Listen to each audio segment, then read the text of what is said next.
သူများကိုအပြစ်တင်တာသူများကိုကဲ့ရဲ့တာဟာကိုယ့်ပေါ်မှာပြန်ပြီးတော့ကြာရောက်တတ်တယ်ကြီးမားတဲ့အပြစ်တစ်ခုပြန်လေကိုကြောက်ဒါကိုအလွန်တတိထားစရာကောင်းလောကလူတွေဟာအပြစ်တင်တာလဲလွယ်လွယ်ကူနဲ့လုပ်တတ်တယ်ကဲ့ရဲ့တာလဲလွယ်လွယ်ကူနဲ့လုပ်တတ်တယ်မြတ်စွာဘုရားသခင်ကိုရမြတ်ရဲ့အဆုံးအမကိုဒီနေရာမှာမှတ်သားသင့်တယ်ပေါ့ဒါနေ့စဉ်ဘဝမှာအရေးကြီးတယ်ပေါ့လူတိုင်းလူတိုင်းရဲ့နေ့စဉ်ဘဝမှာနှုတ်ကိုစောင့်စည်းခြင်းဆိုတဲ့နှုတ်ကိုစည်းကမ်းချက်ထားတာအမှန်တမ်းတန်ဖိုးရှိတယ်လူလောကမှာလုံနေကြတာနှုတ်နဲ့ပြောတာရဲ့ကိုယ်တိလက်ရောက်လှုပ်တာရဲ့ဒီနှစ်ခုပဲရှိတယ်အဲ့ဒီလိုနှုတ်နဲ့ပြောကိုယ်တိလက်ရောက်လှုပ်တာဟာအမှားယွင်းမရှိအောင်တတိထားပြီးတော့ဆောင်ရွက်ကြရမှာဖြစ်တယ်ပြစ်တင်မှုကဲ့ရဲ့မှုနဲ့ပတ်သက်ပြီးသူတစ်ပါးရဲ့အပြစ်ကိုရှုမြင်တဲ့ဟာရှုမြင်တိုင်းကောင်းသလားကဲ့ရတာဟာကဲ့ရတိုင်းကောင်းသလားလို့ဆိုမကောင်းတာတွေအများကြီးနော်မကောင်းတာတွေအများကြီးမြတ်စွာဘုရားကဟောထားတယ်ပရဝိဇ္ဇာနုပတိတ္တသူတစ်ပါးအပြစ်ကိုရှုမြင်တတ်တဲ့ပုဂ္ဂိုလ်လောကလူတွေဟာကိုယ်နဲ့ပတ်ဝန်းကျင်မှာကြည့်ဘယ်သူကပြင်ဘာလုပ်တာပဲဘယ်သူကပြင်ဘာပြောတာပဲဆိုပြီးတော့တစ်ဖက်သားကိုက blame လုပ်ဖို့ပဲစဉ်းစားတယ်ညာနောက်ကိုယ်ကိုလည်းအဲ့ဒီအကျင့်စရိုက်ရှိမယ်ဆိုရင်ဒီအကျင့်စရိုက်ကိုပြုပြင်ဖို့လိုအပ်တယ်ပေါ့သူများကို blame လုပ်ပါနဲ့ကိုယ့်အပြစ်ကိုပဲကိုကြည့်ပါသူများအပြစ်ကိုမကြည့်ပါနဲ့အပြစ်မမြင်ပါနဲ့လို့ဆိုအဲ့ဒီမှာမြတ်စွာဘုရားကပရဝိဇ္ဇာဆိုတာဝိဇ္ဇာဆိုတာပြောเสียအပြစ်ကိုဝိဇ္ဇာလို့ခေါ်ပရဝိဇ္ဇာသူတစ်ပါးရဲ့အပြစ်ကိုအနုပတိတ္တဆိုတာအမြဲမပြတ်စောင့်ကြည့်နေတဲ့ပုဂ္ဂိုလ်သူများကိုအပြစ်တင်ခြင်းတဲ့ပုဂ္ဂိုလ်သူများအပြစ်ကိုရှားနေတဲ့ပုဂ္ဂိုလ်အဲ့ဒီလို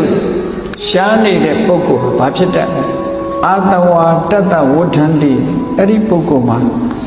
မကောင်းတဲ့အကုသိုလ်တွေအာတဝတရားဆိုတာကိုယ့်ရဲ့ရင်ထဲနှလုံးထဲမှာမပြတ်စည်းဝင်လာတဲ့ကိလေသာတွေကိုလည်းဆိုတယ်အဘိဓမ္မာမှာတော့လောဘဒိဋ္ဌိမောဟဒီသုံးခုကိုအာတဝလို့ခေါ်ပေမဲ့လို့အာတဝဆိုတာမိမိရဲ့တဏ္ဍာမှာမပြတ်စည်းဝင်နေတဲ့သို့မဟုတ်တန်တရားမှာကြာရှည်လာတဲ့စိတ်အစဉ်မှာဖြစ်ပေါ်လာတဲ့သဘာဝတရားတွေတရားဆိုးတွေလို့ဆိုအဲ့ဒါတွေဟာတိုးလာလိမ့်မယ်သူများအပြစ်မြင်ရင်အာတဝဆိုတဲ့ကိလေသာတရားဆိုးတွေကိုယ့်ရင်ထဲမှာတိုးလာလိမ့်မယ်အပြစ်တွေကိုယ်မှာတိုးလာကိုမြင်တာကသူများအပြစ်ဖြစ်တာကကိုနော်ဒီလိုဖြစ်တတ်တယ်ဆိုတာကိုတတိထားဖို့လိုအပ်တယ်နိစ္စံဥစ္စာနာတင်ကြီးတော်တဲ့အမြဲတမ်းလူတယောက်ရဲ့ကဲ့ရဲ့ရှုတ်ချနေတဲ့ပုဂ္ဂိုလ်သူများအပြစ်ကိုမြင်တယ်ကဲ့ရဲ့ရှုတ်ချတယ်အပြစ်မြင်ခြင်းနဲ့ကဲ့ရဲ့ရှုတ်ချခြင်းဆိုတာတွဲဖက်ပြီးတော့လာတယ်ဒါကြောင့်မို့အပြစ်မြင်တာရဲ့ကဲ့ရဲ့ရှုတ်ချတာရဲ့အဲ့ဒီနှစ်ခုလုံးနေပြီဆိုလို့ရှိရင်အဲ့ဒါလုံးတဲ့ပုဂ္ဂိုလ်ဟာ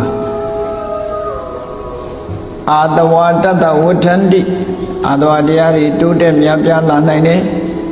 တနည်းအားဖြင့်အာတဝါဆိုတာဘေးရန်ကိုလည်းခေါ်တယ်ဘေးရန်တွေတိုးတက်များပြားလာနိုင်တယ်အာရာတောအာတဝေခယအဲ့ဒီပုဂ္ဂိုလ်မျိုးဟာအာတဝေခယဆိုတဲ့ဘေးရန်ကင်းတယ်သို့မဟုတ်ကိလေသာတွေကုန်ငြိမ်းသွားတဲ့အရတ္တဖို့နိဗ္ဗာန်ဆိုတဲ့အစစ်မြင့်တဲ့တရားတွေကဝေးတယ်လို့ဒီလိုပြောတာနိဗ္ဗာန်နဲ့ဝေးနိုင်တယ်အမတ်တမဲ့မလုပ်ဖို့မိမိရဲ့နှုတ်တွေကိုစောင့်စည်းဖို့ဆိုတာဒါကြောင့်မို့လို့သူများအပြစ်ကိုရှုမြင်တတ်တဲ့အကျင့်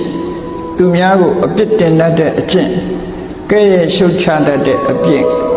င့်မျိုးကိုယ်တဏ္ဍာမှာမမွေးမြူဖို့ပေါ့မွေးလို့အပြစ်မတင်တိုက်တဲ့ပုဂ္ဂိုလ်ကိုသွားအပြစ်တင်တယ်မရှုတ်ချတိုက်တဲ့ပုဂ္ဂိုလ်သွားရှုတ်ချပြီဆိုလို့ရှိရင်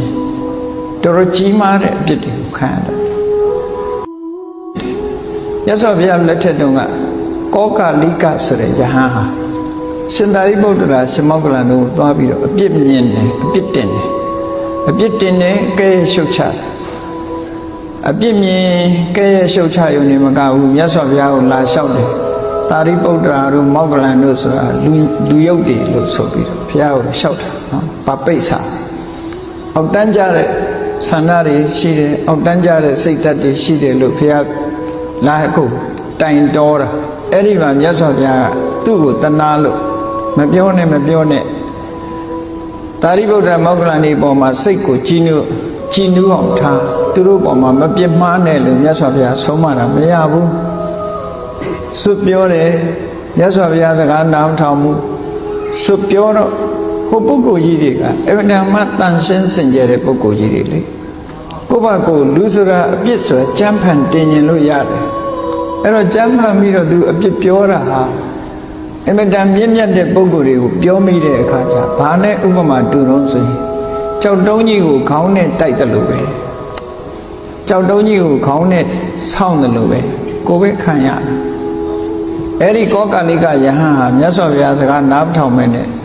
ဘုရားရှိခိုးထလဲသွားရောဇေရွန်ကျောင်းပေါက်လဲရောက်တဲ့အခါမှာခန္ဓာကိုယ်မှာရှိတဲ့တကိုယ်လုံးကကိုယ်ကာယမှာအဖုတွေအပိတ်နေထလာလိုက်ပြီးတော့အဲ့ဒီနားမှာပဲလဲနေချက်ချင်းကြီးပဲတကိုယ်လုံးအဖုတွေပိတ်နေထခုခေတ်ဆရာဝန်နေနဲ့တွေ့ရင်တော့ဒါအလားချစ်ဖြစ်တာလို့ပြောကောင်းပြောလိမ့်မယ်အဲ့မှာအဖုပိတ်နေထတဖြည်းဖြည်းကြီးလာပြီးနောက်ဆုံးမှာကြီးမားတဲ့အနာကြီးတွေဖြစ်ပြီးတော့နောက်ဆုံးသေဝဲဝင်သွားသေတဲ့အခါမှာအင်တန်ချာရှည်လာတဲ့ဘဒုမငရဲဆိုတာကိုတွားပြီးတော့ငရဲခါရတယ်ဒါကြည့်နော်အပြစ်မတင်နိုင်တဲ့ပုဂ္ဂိုလ်ကိုတွားပြီးတော့အပြစ်တင်တယ်ဘလိမ့်လုပ်တယ်မရှုတ်ချထိုက်တဲ့ပုဂ္ဂိုလ်ကိုတွားပြီးတော့ရှုတ်ချအဲ့ဒီအကုသိုလ်ဟာအလွန်ကြီးမားတဲ့ပုဂ္ဂိုလ်လိုက်ပြီးတော့အလွန်ကြီးမားဒါကြောင့်မို့မြတ်စွာဘုရားကဆုံးမတာအဲ့ဒီဆုံးမကိုဘုန်းကြီးတို့တွေမှတ်သားနာယူထားဖို့လိုအပ်တယ်ဒါကိုယ့်ရဲ့နေ့စဉ်ဘဝမှာအလွယ်လွယ်နဲ့လုံးမိတတ်လို့ပြောပရဝိဇာနုပတိတနေသံဥဇ္ဇာနတင်ညိနောအာတဝါတတဝဋ္ဌန္တိအာရသောအာတဝေခေသူများကိုအပြစ်တင်တတ်တဲ့ပုဂ္ဂိုလ်ကဲရဲ့ရှုတ်ချတတ်တဲ့ပုဂ္ဂိုလ်ဟာအာတဝါတရားတွေသာဖြစ်ပွားပြီးအာတဝါတရားချုပ်ငြိမ်းရာအရတ္တဖို့နိဗ္ဗာန်ဆိုတဲ့ထူးမြတ်တဲ့တရားဓမ္မတွေကကင်းဝေးလိမ့်မယ်လို့မြတ်စွာဘုရားတတိပေးထားတယ်နော်ဒါကြောင့်မို့လို့အကျိုးမရှိတဲ့အလုပ်မလုပ်မိအောင်အကျိုးမရှိအောင်လည်းမကဘူးအပြစ်ကြီးတဲ့အလုပ်မျိုးမလုပ်မိအောင်ဘုန်းကြီးတို့တွေတည်တည်ထားပုဂ္ဂိုလ်တို့တယောက်ဆိုတာအပြင်ပန်းကကြည့်လို့မရဘူးအပြင်ပန်းကကြည့်ပြီးတော့ကဲ့ရဲ့ပြစ်တင်ပြီးလို့ရှိရင်ထိုပုဂ္ဂိုလ်ရဲ့အတွင်းအနှစ်မှရှိတဲ့အရေးချင်းကိုမသိသည့်အတွက်ကြောင့်အတွင်းအနှစ်မှမြင့်မြတ်တဲ့ပုဂ္ဂိုလ်ဆိုလို့ရှိရင်ဒုက္ခရောက်သွားနိုင်တယ်ပေါ့ဒါကြောင့်မို့လို့ဘသူကိုမှအပြစ်တင်ဖို့မကြိုးစားလိမ့်နဲ့ဘသူကိုမှရှုတ်ချဖို့မကြိုးစားလိမ့်နဲ့ဒီလိုဆိုတာပေါ့နော်